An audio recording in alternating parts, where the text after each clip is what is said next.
Welcome back to the channel, guys. So today I'm here with my self-built electric bike, the powerful one. This is actually more like an electric motorcycle, and that's the interesting thing. So today this is actually going to be put through its MSVA test.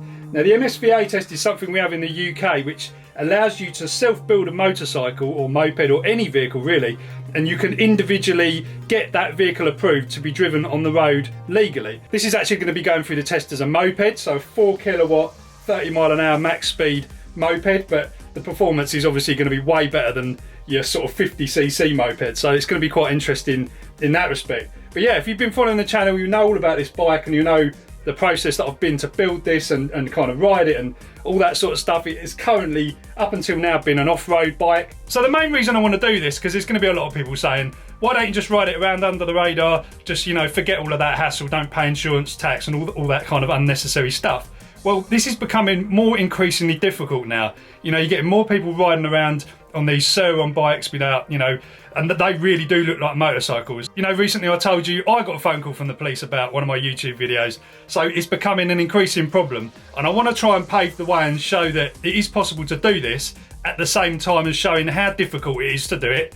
And hopefully we can start getting some changes underway to show, you know, that this is really unnecessary process to go through. Well, I think it's just a bit overkill really, and you'll see exactly why, hopefully, in this test. If it passes, then I'm going to be really happy. If it doesn't, then I'm just going to put it through the test again and just, you know, change it. It will be quite interesting to see what they do in the test and how they actually kind of approach the whole process, because it's not really set up for electric vehicles. There's a whole 250 page manual about all the things you have to go through. There's a lot of kind of little grey areas and little nooks and crannies in there that sort of say, you know, this doesn't apply to electric vehicles, you know, electric two-wheel motorcycles, this doesn't apply. So yeah, it's going to be really interesting anyway. So I'm going to take you along for the ride. I'm going to see what I can actually film in there, maybe discreetly. Probably won't ask permission because they'll probably just say no flat out, but hopefully I'll be able to grab a few little clips anyway. So I've got to get this thing in the car and ready to go. It's basically ready. I've spent the last like 5 days just going through this because I got my test pretty quickly, just going through everything to try and, you know, make sure that it's not going to get picked apart on anything. There's a couple of little grey areas, but we'll just have to see, guys. We'll just have to see what actually happens. I almost forgot I need to give it a little top-up charge. Right guys, I'm on the way to the test. Got the bike in the back. It was a bit of a nightmare putting it in because it's just so awkward to kind of manoeuvre. This car's a little bit bigger than my old one as well, so it does make it a bit easier, but just a pain. And the other thing as well, I popped the headlight off when I was trying to put it in the back, and one of the clips came off and I was like, I don't need this now.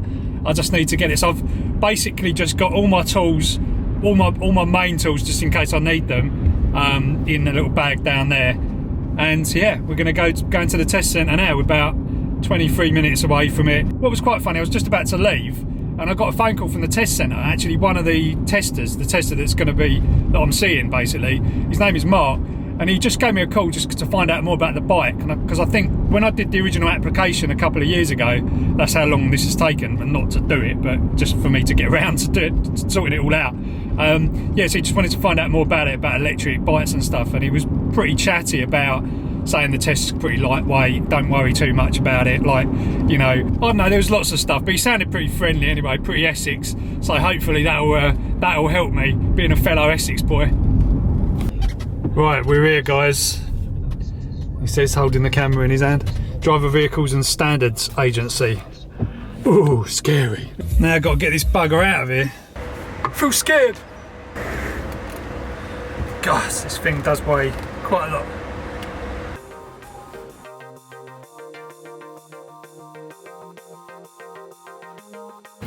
There's all these emissions in London and everything. People want scooters, but the thing is, the scooters are so dangerous.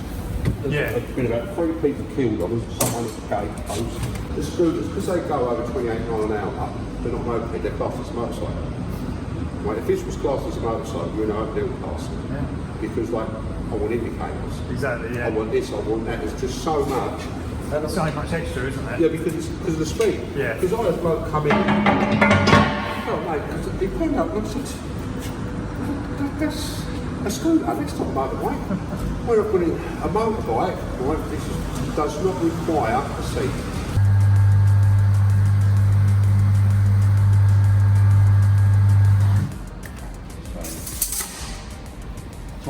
they're getting a lot better now than what they was before.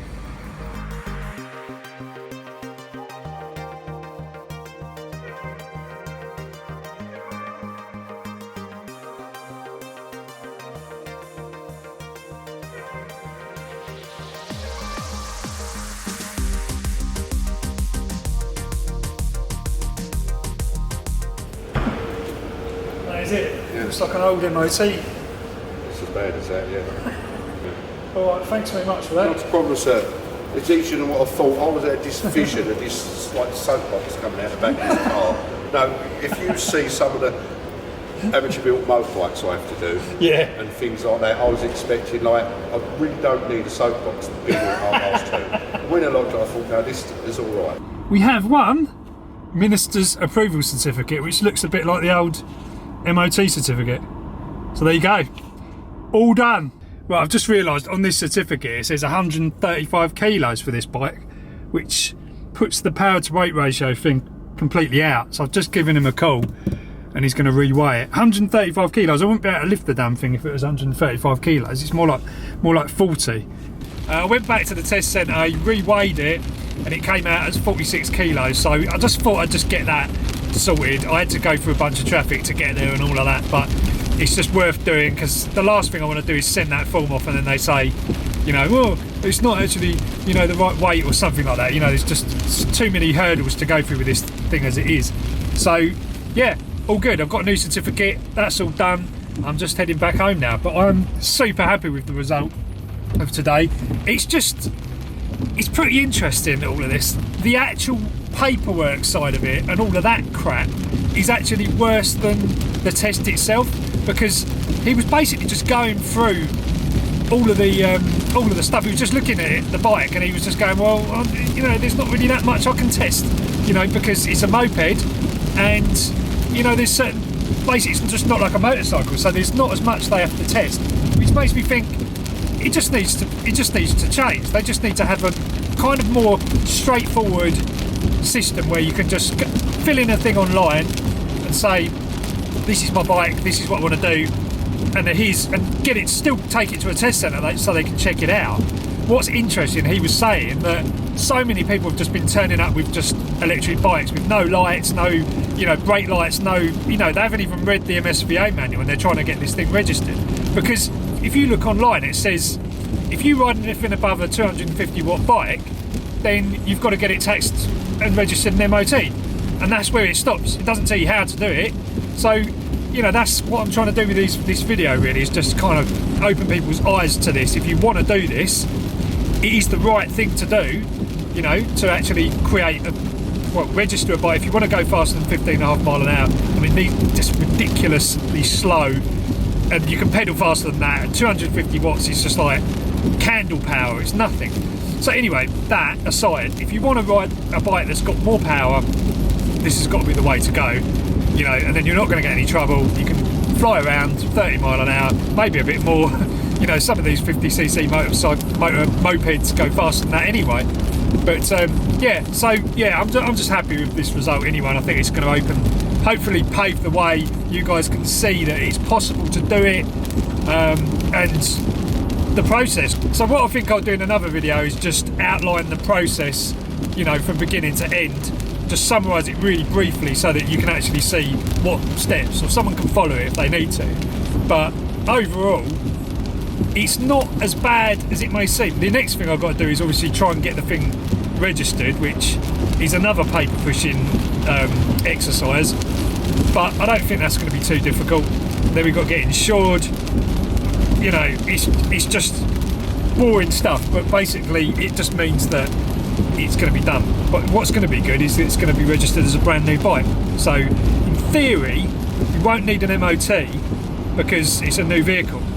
So I don't know how that works. I don't know whether they'll request an MOT because of the way it's done, but we'll soon find out anyway. I'm hoping it'll just literally just give me the registration, and then I can just go about my business and get it insured and taxed. Even though the tax thing is just, in the UK, it's exempt from tax, road tax, because it's an electric vehicle, but you still got to apply for it because that's the only way you can get insurance. I don't know, anyway, it's a lot of nonsense, but good result.